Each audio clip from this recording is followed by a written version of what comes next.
Donc n'hésitez pas à nous remonter les difficultés, les inquiétudes, les soucis, avec un outil tout neuf, tout beau, qui vient de commencer. C'est notre nouveau site qui a un espace spécifique pour tous les centres où vous pouvez remonter vos contributions par un extranet dédié. C'est tout neuf, ça vient de sortir, ça a 15 jours. Et donc on serait très très heureux si effectivement ça permettait un dialogue régulier entre le conseil d'administration et les centres adhérents. 70 à ce jour sur tout le territoire. Les petits derniers, c'est les Corses qui viennent de nous rejoindre et qui n'ont pas chômé puisqu'ils sont labellisés dans la foulée de leur adhésion. Ils ont mis en place un centre qui couvre toute l'île et qui a décidé de travailler dans la qualité et donc dans le label FFCM. Alors, la fédération, son actualité de ces derniers temps, c'est beaucoup de choses, parce qu'effectivement, Chantal, tu l'as dit rapidement, mais c'est beaucoup de textes, et beaucoup de textes pas toujours très clairs. Peut-être que ceci explique cela d'ailleurs, une espèce de logorée textuelle qui fait que, et je suis très heureux de dire ça devant Michel, parce que nous partageons ce combat, la rigueur sémantique est souvent un peu manquante.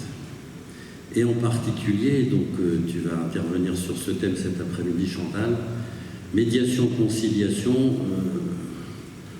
tout ça c'est un peu tout pareil, tout est dans tout et réciproquement. Eh ben non. Eh ben non, et surtout quand on parle de texte, ce qui a fait la force, comme le rappelle régulièrement Michel, du droit romano-germanique, c'est sa précision par rapport à tous les autres systèmes juridiques, la clarté des termes, et c'est ça qui a fait le succès du Code Napoléon. Il faut que l'on continuions l'œuvre de nos prédécesseurs. Médiation et conciliation, c'est pas du tout pareil, c'est complémentaire, tu l'as parfaitement dit, et c'est très important de bien distinguer les choses, parce qu'il y a nos confrères, je suis avocat, qui ont besoin de savoir où ils mettent les pieds. Si on continue à tout mélanger et à dire tout est dans tout et réciproquement, moi, avocat accompagnateur, si je ne sais pas où je suis, je ne sais pas comment je dois me positionner, je ne sais donc pas comment j'accompagne mon client, comment je le conseille, comment je prépare les réunions, comment je débriefe avec lui les réunions qui se sont passées. Je ne sais pas comment je gère la confidentialité, je ne sais pas comment je gère le contradictoire, je ne sais pas si les apartés sont possibles ou pas en conciliation. Donc c'est extrêmement important. Et le succès des modes amiables, il passe aussi par cette clarification.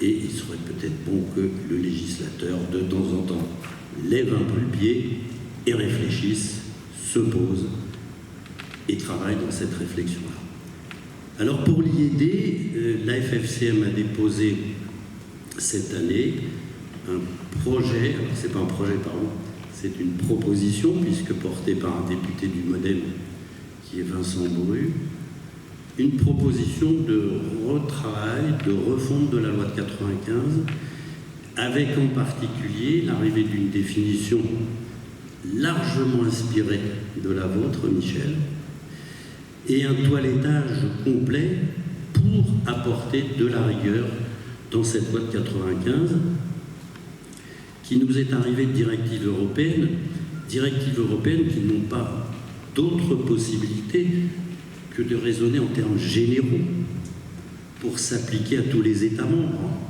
couvrir toutes les situations européennes, et c'est ensuite aux législateurs locaux de travailler, de s'adapter et de transposer au regard de la réalité juridique de leur pays, ce que nos législateurs ne font pas bien. Donc ce travail de refonte, et puis une autre proposition un petit peu brutale, mais que l'on retrouve quand même à travers les décrets à venir sur la réforme des articles 56 et 58 du Code de procédure civile.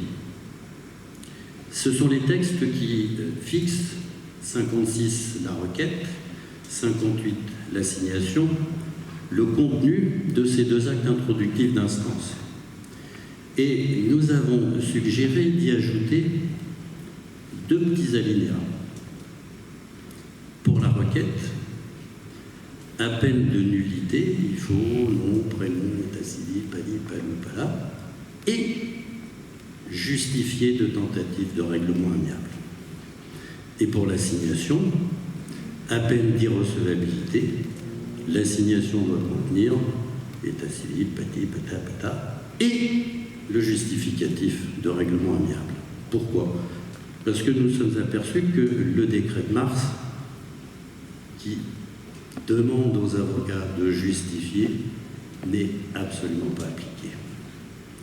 Et si nous souhaitons, nous voulons tous qu'il soit appliqué, il faut, parfois il faut une carotte, parfois il faut un bâton. Et donc ces 2 petits alinéas de plus dans 56-58 pour avoir une efficacité redoutable. Justifier d'avoir essayé, d'avoir tenté, pas justifier d'avoir réussi. C'est évident. La médiation ne doit pas devenir obligatoire. Voilà pour les gros travaux d'ordre juridique de la Fédération. Nous sommes preneurs, encore une fois, de toute idée de votre part. Les autres travaux pour cette année, ça a été un déploiement à l'international, donc un jumelage avec la MAC, un centre libanais, un jumelage avec un centre à Bangalore. J'allais presque dire l'arrivée de nos amis corses, mais pas tout à fait dans l'international, mais ça n'a pas été simple. Et puis une réflexion difficile parce que la fédération est une particularité, j'allais dire française. Il n'y a pas tellement d'équivalents dans l'Union européenne. Or, ce dont manque le monde de la médiation, c'est de contact direct avec les instances européennes. Beaucoup de nos textes viennent de la Commission, beaucoup de nos textes viennent du Parlement, et je vous l'ai dit tout à l'heure, préparés parfois, là aussi, en considération de lobbying divers et variés. Et il y a des lobbyistes qui manquent, ce sont les médiateurs. Il n'existe pas au niveau européen de confédération des centres de médiation ou de confédération des médiateurs. Donc nous travaillons, nous essayons d'avancer sur ce chantier-là, mais avec la difficulté que les équivalents, les interlocuteurs équivalents sont très peu nombreux. Il n'y en a pas en Italie. En Belgique, il y a une structure, mais elle est un peu para-étatique. Il n'y en a pas en Espagne, il n'y en a pas au Portugal, il n'y en a pas en Allemagne. Donc c'est pas très facile d'avancer sur ce chantier, mais ça nous paraît être un chantier essentiel si nous voulons que les médiateurs puissent enfin peser, être entendus à minima de nos instances qui, encore une fois, elles aussi, ont tendance à pondre un peu trop de texte. Voilà, c'est à gros traits, rapidement, ce que je pouvais vous dire. Et encore une fois, je me félicite d'intervenir devant Michel, parce que nous échangeons régulièrement. Et ce combat sur la clarté, la simplicité, la rigueur, c'est vraiment un combat essentiel. Et encore une fois, ce thème que tu as abordé, Chantal, il est parfaitement d'actualité. Et il y a vraiment des messages à faire remonter. Merci, bons travaux, bonne journée.